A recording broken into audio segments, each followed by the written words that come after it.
Bem-vindos ao Debate. A análise de hoje mergulha numa questão que assombra o pensamento na América Latina há séculos, a sua própria identidade filosófica. De um lado, a gente tem uma história marcada pela importação e, claro, adaptação de correntes europeias. Do outro, um esforço constante para forjar um pensamento autêntico que responda às suas próprias urgências. Exato.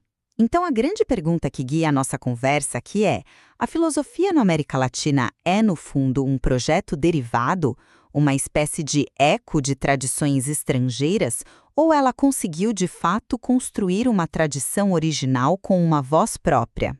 Bom, eu vou defender que, apesar desse diálogo intenso e, por vezes, desigual com a Europa, a filosofia latino-americana desenvolveu, sim, um caráter único e autêntico, forjado justamente nesse campo de tensão. E eu vou argumentar que a sua trajetória histórica mostra, na verdade, uma profunda dependência intelectual. Uma dependência que a torna, em sua essência, uma tradição mais reativa do que criadora. Fundamentalmente derivada. A minha posição, assim, parte de uma premissa simples. Autenticidade não significa a ausência de influências. Nenhuma filosofia no mundo surgiu do vácuo, né? A autenticidade está na forma como essas influências são digeridas, transformadas e principalmente mobilizadas para responder a problemas que são específicos de uma realidade local. E a história da América Latina é cheia desses problemas singulares. O exemplo mais forte disso, para mim, é a filosofia da libertação que surge ali nos anos 70. Não foi um movimento acadêmico abstrato, foi uma resposta direta à experiência da opressão, da dependência econômica. Ela se define desde o início como um contradiscurso ao colonialismo. Mas isso não começa ali. Desde o século XVI, com o debate sobre a humanidade e os direitos dos povos originários, com figuras como Bartolomeu de Las Casas, a filosofia na região já estava sendo forçada a lidar com questões que simplesmente não existiam no horizonte europeu. Como disse o filósofo mexicano Leopoldo Zea, toda filosofia é autêntica quando reflete suas circunstâncias. E a filosofia latino-americana, bom, faz exatamente isso, de forma quase obsessiva. Olha, eu vejo a questão por um ângulo bem diferente. Para mim, olhar a história da filosofia na América Latina é quase como assistir a um desfile de modas intelectuais europeias, cada uma com sua temporada. Tivemos a longa temporada da escolástica no período colonial, depois veio o iluminismo com as independências, seguido pelo positivismo que dominou o século XIX e serviu de base para muitos dos nossos estados republicanos. No século XX, a passarela continuou. Marxismo, fenomenologia, existencialismo, filosofia analítica, essa sucessão constante de ismos importados, sabe? Sugere uma dependência estrutural. Não é apenas influência, é uma espécie de substituição perpétua que impede a formação de uma tradição própria, cumulativa. O filósofo peruano Augusto Salazar Bonde foi muito direto ao diagnosticar isso. Ele argumentou que, em condições de subdesenvolvimento e dependência cultural, a filosofia não poderia ser nada além de inautêntica. E essa ideia é reforçada por um problema mais recente, que alguns chamam de invisibilidade. Ou seja, a dificuldade crônica que os filósofos da região têm de dialogar entre si, de país para país, e também de se inserirem de forma relevante no debate global.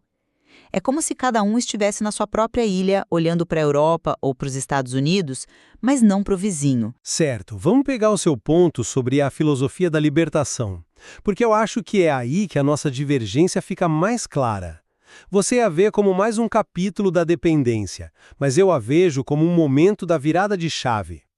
Proponentes como o argentino Henrique Dussel não queriam apenas discordar das ideias europeias. Eles buscaram o que chamaram de ruptura epistêmica. O que isso significa em bom português?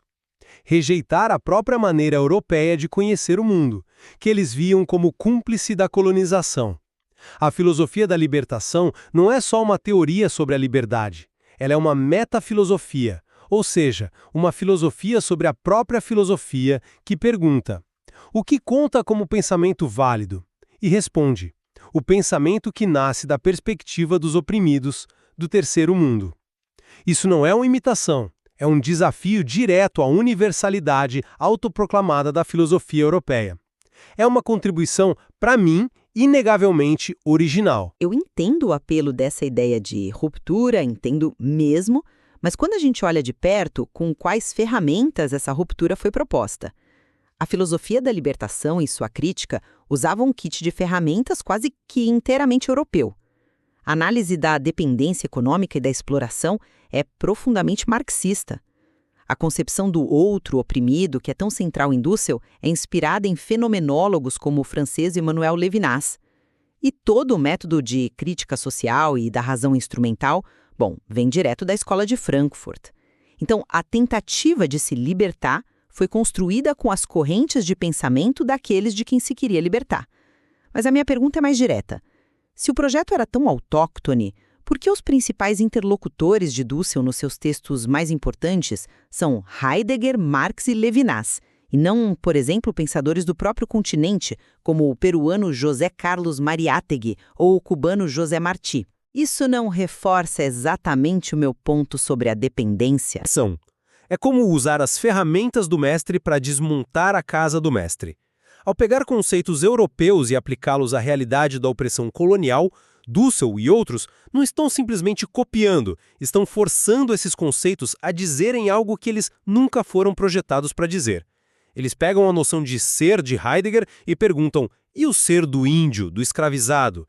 Eles usam a dialética de Hegel, mas argumentam que a modernidade europeia só se constituiu a partir da exploração de seu outro colonizado. Isso inverte completamente a perspectiva. A originalidade aqui não está em inventar um vocabulário do zero, o que seria impossível, mas em hackear o sistema, em ressignificar radicalmente o vocabulário dominante para expor suas limitações e sua cumplicidade com o poder. Certo. A ideia de hackear o sistema é poderoso, mas na prática, isso não manteve a filosofia da região presa numa eterna conversa com a Europa. O ponto de referência continua sendo o mesmo, seja para copiar ou para criticar. A agenda ainda é definida em reação ao pensamento europeu. Isso me leva a uma questão mais fundamental, que é o próprio critério de autenticidade que a gente está usando. A análise de Salazar Bonde, para mim, continua dolorosamente relevante. Uma filosofia genuinamente autêntica, com agenda própria, dificilmente floresce sob condições de dependência cultural e econômica. A história intelectual da região parece confirmar isso no que ele chamou de modelo modernizador. Cada nova filosofia importada chega, apaga a anterior como se fosse um erro e começa do zero. Não há construção, não há acúmulo. É uma busca incessante pela última novidade europeia, o que deixa pouco espaço para desenvolver problemas e métodos próprios de forma contínua. Eu vejo por que você pensa assim, mas a sua visão parte de um ideal de autenticidade como pureza ou isolamento, o que não existe em lugar nenhum. Qual tradição filosófica é pura? A filosofia inglesa não dialogou com a francesa, a alemã não se apoiou na grega. O que o Leopoldo Zéia propõe é uma virada de chave muito mais interessante. Ele diz que a autenticidade está em filosofar a partir da sua circunstância. E qual é a circunstância latino-americana? Exatamente essa da dependência, do colonialismo, da busca por uma identidade. Então a própria obsessão da filosofia latino-americana com sua suposta falta de autenticidade é, paradoxalmente, a marca mais original e autêntica do seu pensamento. Nenhuma outra tradição filosófica no mundo gasta tanto tempo e energia se perguntando se ela é de fato real. Isso, por si só, já é uma contribuição filosófica única. Esse modelo modernizador que você descreve como uma falha pode ser visto também como a manifestação de uma busca desesperada e, por que não, criativa, por ferramentas para entender uma realidade que estava sempre em crise. É uma jogada retórica brilhante do Zéia, eu admito. Mas será que ela descreve uma tradição filosófica robusta ou apenas uma espécie de neurose intelectual coletiva? Porque essa busca constante, essa substituição perpétua, tem uma consequência muito prática e negativa. O filósofo argentino Eduardo Rabossi usou uma imagem muito forte para descrever isso.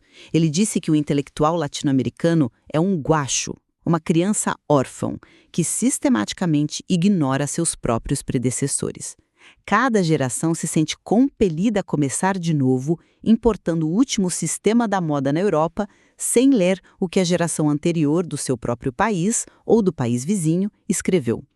Como a gente pode falar de uma tradição autêntica se não existe essa consciência histórica, esse diálogo cumulativo?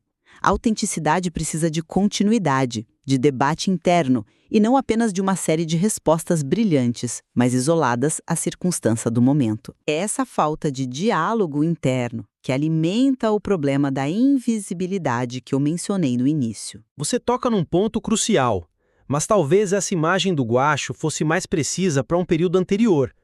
A gente não pode ignorar a enorme transformação que aconteceu a partir dos anos 60, com a profissionalização da filosofia. A consolidação de departamentos universitários, programas de pós-graduação e revistas especializadas criou pela primeira vez as condições materiais para um trabalho filosófico de alta sofisticação técnica e para a formação de uma comunidade. E isso gerou resultados. Temos exemplos de contribuições com impacto global que não são apenas reativas. O caso mais famoso, talvez, seja o da lógica paraconsistente, desenvolvida pelo brasileiro Newton da Costa, que desafiou um dos princípios mais básicos da lógica clássica. Isso não é uma resposta à dependência, é uma contribuição original para um debate universal da filosofia, dialogando de igual para igual. E não é o único caso. Temos trabalhos importantes em filosofia da ciência, em ética, em teoria política, que são parte da conversa global. Eu não discordo da excelência técnica de casos como o de Newton da Costa. É uma contribuição notável. Mas a minha preocupação é que essa seja a exceção que confirma a regra. Um feito individual brilhante não cria uma tradição. E mesmo nesse caso, veja o que acontece. A lógica paraconsistente é integrada ao campo universal da lógica, mas raramente é discutida no cenário internacional como uma contribuição da filosofia latino-americana. Ela se universaliza, perdendo sua marca de origem. E o problema estrutural, o da invisibilidade interna, persiste.